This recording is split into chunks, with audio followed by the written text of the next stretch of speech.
Hello everyone. Today I am going to start Unit 2 Time Response Analysis.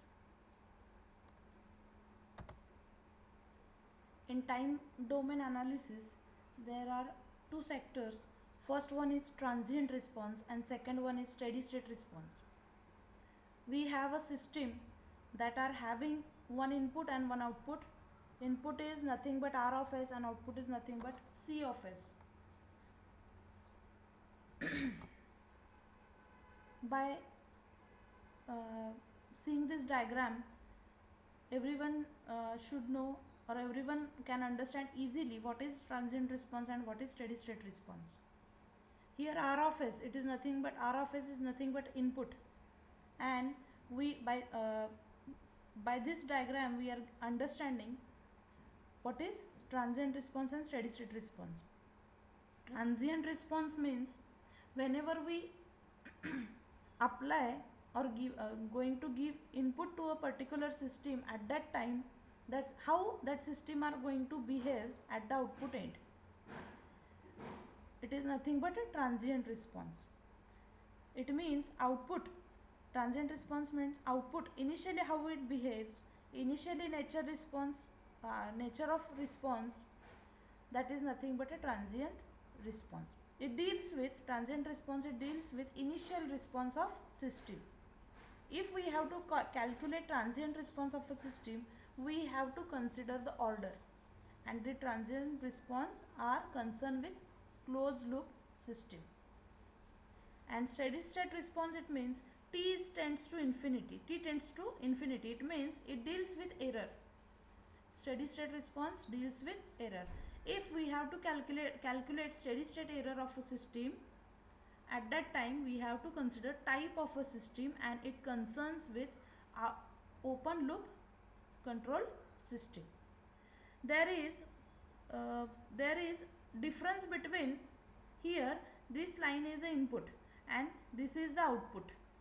This graph is nothing but output, and in between input and output there is some error, and that error is called as steady state error. Now in this unit we have to see different standard signals. First we have to know what is standard signals and why we are going to learn the standard signals. For that we have taken these 2 points. Need for standard signals. Most control systems do not know what their inputs are going to be. Thus, system design cannot be done from input point of view, as we are unable to know in advance the type of input.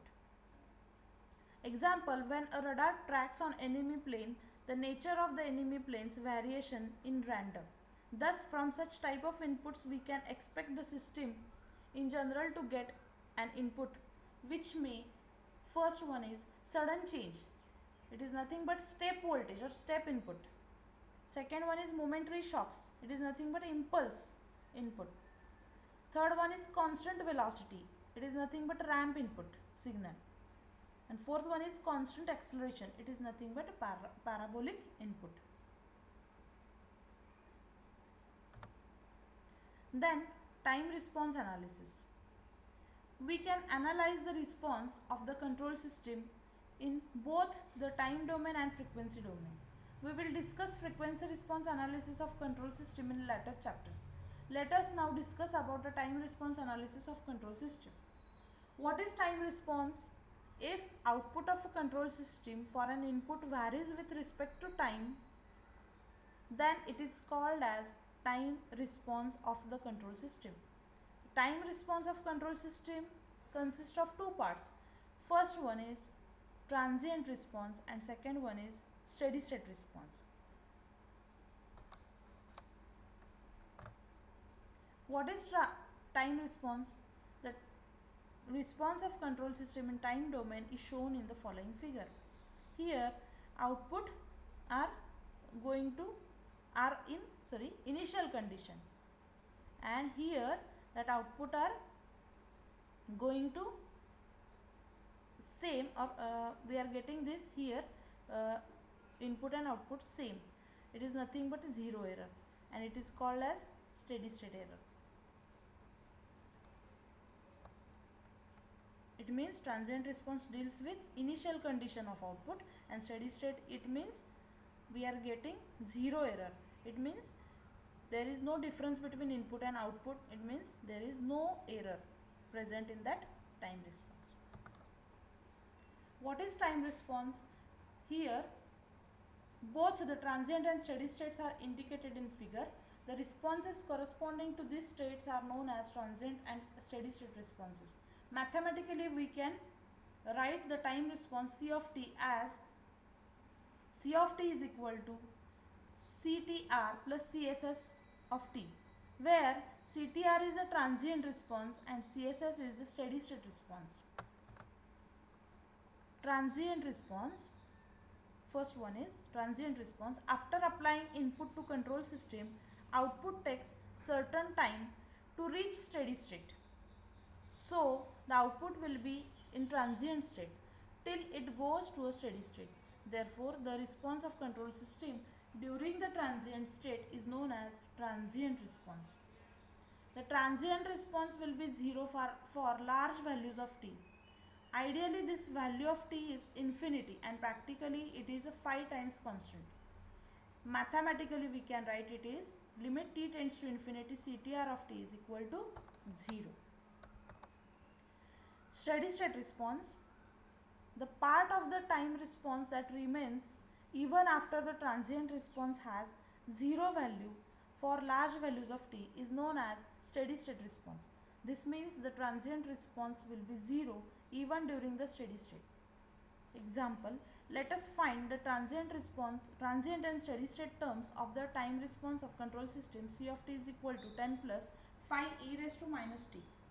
Here the second term phi e raised to minus t will be 0 as t denotes infinity. So this is the transient term, and the first term 10 remains even as t approaches infinity. So this is a steady state term. Standard test signals. First one is, now we have to see the standard test signals one by one. First one is unit impulse signal. The standard test signals are impulse, step, ramp and parabolic. These signals are used to know the performance of the control system using time response of the output. Unit impulse signal. A unit impulse signal del of t is defined as del of t is equal to 0 for t, del of t is equal to 0 for t is not equals to 0, and integration minus 0 to 0 del of t dt is equal to 1. The following figure shows unit impulse signal. The unit impulse signal exists only at t equals to 0. It means whenever t is equal to 0, we are getting this unit impulse signal. The area of this signal under small interval of time around t is equal to 0. The value of unit impulse signal is 0 for all other values of t. It is a unit impulse signal.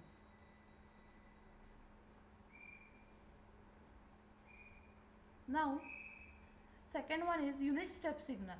A unit step signal u of t is defined as u of t is equal to 1. U of t is equal to 1 when t is greater than or equal to 0. Whenever t is equal to 0 or greater than 0. Here at right hand side we are having all positive values. It means greater than 0 values. At that time u of t is equal to 1 we are getting. And whenever u of t is equal to 0, it means t is less than 0. It means negative values of at the negative values of t we are not getting u of t. Following figure shows unit step signal. So unit step signal exists for all positive values of t including 0, and its value is 1 during this interval. The value of unit step signal is 0 for all negative values of t. Third one is unit ramp signal. Unit ramp signal, r of t is defined as r of t, r is nothing but ramp, is equal to t when t is greater than or equal to 0, and r of t is equal to 0 when t is less than less than 0. We can write unit ramp signal r of t in terms of u of t step signal as r of t is equal to t into u of t. Following figure shows unit ramp signal. So the unit ramp signal exists for all positive values of t including 0. It means we are getting unit ramp signal at the right hand side. It means all positive values of t, and its value increases linearly with respect to t during this interval. The value of unit ramp signal is 0 for all negative values of t. Now, fourth one is unit parabolic signal. For parabolic we have taken here p of t. Unit parabolic signal. A unit parabolic signal p of t is defined as p of t is equal to t square divided by 2 when t greater than or equals to 0, and p of t is equal to 0 when t is less than 0. We can write unit parabolic signal p of t in terms of unit signal u of t as p of t is equal to t square divided by 2 u of t. The following figure shows the unit parabolic signal. So the unit parabolic signal exists for all positive values of t including 0. It means t is greater than or equals to 0, and its value increases non-linearly with respect to t during this interval. The value of the unit parabolic signal is 0 for all the negative values of t. These are the 4 standard signals. Now we have to see time response of first order system. In this chapter, let us discuss the time response of the first order system. Consider the following block diagram of the closed loop control system. Here an open loop transfer function 1 divided by st is connected with a unity negative feedback. Here negative sign, that's why we have considered negative feedback, and here there is no path, no element are present. It means unity feedback. We know time response of first order system. We know that the transfer function of the closed loop control system has unity negative feedback as C of s divided by R of s is equal to G of s divided by 1 plus Gs. For negative feedback we have taken here always plus sign, and we have proved at last lectures. Now substitute G of s is equal to 1 divided by st in the above equation. Whenever we are putting that value of G of s is equal to 1 of st, we are getting C of s divided by R of s is equal to 1 divided by st divided by 1 plus 1 divided by st. If we are going to cross multiply, then we are getting, whenever we are going to cross multiply, at that time we have st plus 1 divided by st, and st are going to get cancelled, and we are getting 1 divided by st plus 1. The power of s is 1 in the denominator term. The power of s in the term of denominator is 1. Hence above transfer function is one of the first order, and the system is said to be the first order system. We can write the above equation as, if we transfer this R of s to right hand side, then we are getting output C of s is equal to 1 divided by st plus 1 into R of s.